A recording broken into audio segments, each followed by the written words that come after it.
Hey, this is Travis, and this is Travis Does Kayak Fishing. Today's a slightly different type of video. I just want to go over with you what I plan to fish for the next 3 to 4 weeks roughly, maybe even more, minus having like an A-rig with me because I just didn't feel like bringing that in. But an A-rig and jerkbait, guys, those are staying on. But I went and roughly picked up what I want to work with. I may substitute out some colors or brands, but for the most part, this is what it's going to be for me for the next few weeks on the channel. So let me walk you through what I'm throwing and why. So what's happening over the next couple weeks is the coldest part of the year for us. It's going to be consistently cold. The days are going to start getting longer though as we move in to February, March. Right now we're midway through January. So for me, what I want to be focusing on, other than A-rigs and jerkbaits, which I just didn't bring in, jigs. You're going to see a lot of jigs for the next couple of videos. When I get down a little deeper, 20 foot or more, I want to go like ½ ounce with a peanut butter and jelly. And when I'm up a little more shallow, I'm going to aim for that 3/8 an ounce green pumpkin lure. I'm going to pair these up like the peanut butter and jelly. Let me just let it open. It's just going to be a, what is this one called? The Young 3.5 Christie Craw. I think everybody knows what a Christie Craw is. They're pretty inexpensive. But it's a green pumpkin with purple in it. So that and this peanut butter and jelly, they're going to pair it better than they look. I was hoping to find something maybe a little more brown with purple in it. But a green pumpkin is going to pair nice, having that purple flake with this peanut butter and jelly, and I'll be able to fish him reasonably deep consistently, and that Christie Craw is going to be good even if I want to do like Texas rig or even weightless, just let him float around. As far as the other jig goes, you know, he's the mini, so I'm going to pair him up with this rage tail Ned Craw. Now I can Ned rig this as well, but obviously the name implies that, right? This one's just going to be a green pumpkin with black flake, like a green pumpkin pepper, and break that crawling apart. And I'm probably going to pair him up on the back of this green pumpkin jig. And I'm just going to try and get something really natural, and that's what I'm going to work a lot in the clear water as well. If it gets muddy, I don't care if it's shallow or not, I'm going to have to like the peanut butter or even get a black jig. That's where the colors may change in and out. But yeah, jigs are going to be a big focus, along with just crawls in general. Right, I showed you those two. Those are kind of going to be my muddy, stained, and the green pumpkin can be very natural, very clear. But this one is straight up for kiwi.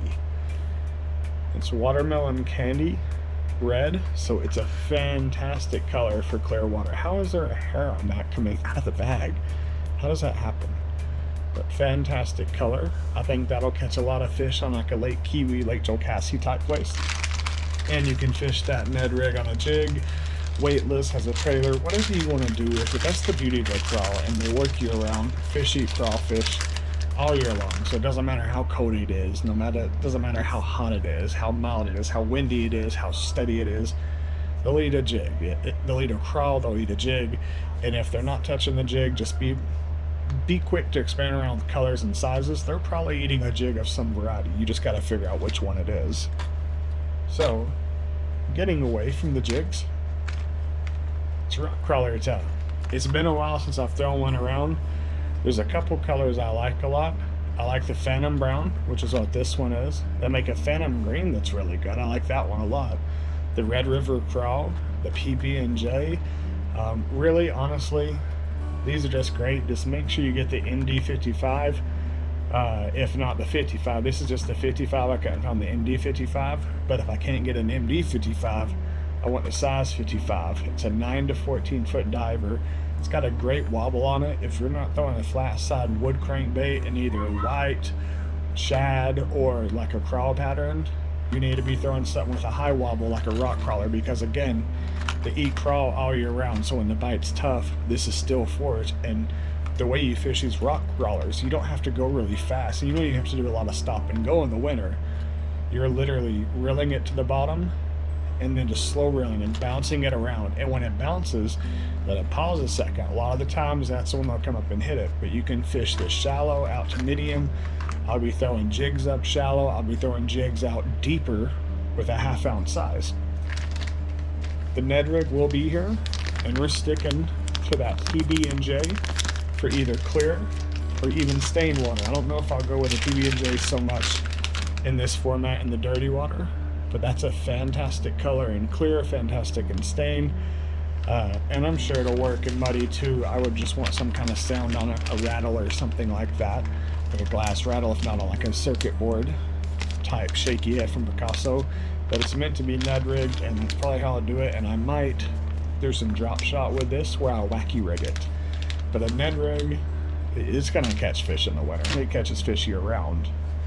So I've got some other things like snap swivels, but mainly this is what you're gonna see. I don't think we need to get into the nuts and bolts of that. Crankbaits, jigs, just crawl patterns, some Ned rig finesse when it gets really tough, and a lot of Alabama rig, a lot of jerkbaits, deep diving jerkbaits, mega bass 110+1 type stuff. Things that are gonna get down that 9+ range, so deep divers. This is something I just want to show you guys that it's not really a lure, so if you're just here to talk about lures that are going to work for the next month, you might want to check out. This is a homemade knocker. Knockers are pretty expensive depending on where you get them from, but with just a couple snap swivels and a 4-ounce saltwater weight, you can easily just make your own. Attach a bigger snap swivel, close it, and then attach a smaller snap swivel, and when you're ready, you just pin that one up, put your line in, let it fall down, and you even have the other end of the snap you can tie onto that with a big game mono line, 40-pound or something, even braid if you want to, put it on some kind of spool or something, and then you have a retriever like you would a standard lure retriever. But it's like you get a 3-pack of these weights here, or a 2-pack of these weights for like $3, and then a bag of snap swivels is pretty cheap. So cheap way to save your jigs, because if you're going to be using jigs or Texas rigging, and you're going to spend a lot of time on the bottom. Now, speaking of Texas rigging and just terminal tackle, I've got something over here I want to talk about that I picked up. I'm a big fan of premium lures. I like owner hooks, I like mustad hooks, I like Picasso lures, I like Jackal crankbaits, I like Spro as my mid-range. But this is budget. It is the H20 Xpress Bass Terminal Box. This thing is $19.99, and I'm here to tell you guys, this is an absolute great deal. What's inside this, and forgive me for not looking to read it, but you've got tons of stuff: sinker stops, red glass beads, barrel swivels, jig heads of various sizes, shaky heads of various sizes, drop shots. Let me pop this guy open and try and do this without like having a big dump over issue. All of that is in this box. We're talking all these great EWG hooks, drop shot / wacky rig hooks is what they're classifying that as up on the top. I think that's a little weak for a wacky rig, but we'll see. I'd probably just use one of these EWGs. But the red beads are in here, your bobber stoppers. You've got O-rings for your wacky rigs. You got some swivels. You've got weights. While non-tungsten, they're just lead. You've got a good variety of them. This is what I would consider a great starter pack or a practice pack, which is what I'm going to use it for. I spend a lot of money on lures, and I lose a lot of them, as anyone who's fished with you will tell you. Like, I'm quick just to break off and move because I got to get back to fishing. This is helpful for $20. Every tactic I possibly use is in here, so when I'm throwing these crawls, I can Texas rig them. I could wacky them if I want. I've got the Ned rig. I've got Ned rig lures in here. I've got the shaky head. I've got stuff to make a Neko rig. You've got the weighted Neko rig weights there, drop shot weights. Again, great kit. I think for $20, you're going to be hard pressed to get enough tackle to beat that anywhere else at any price.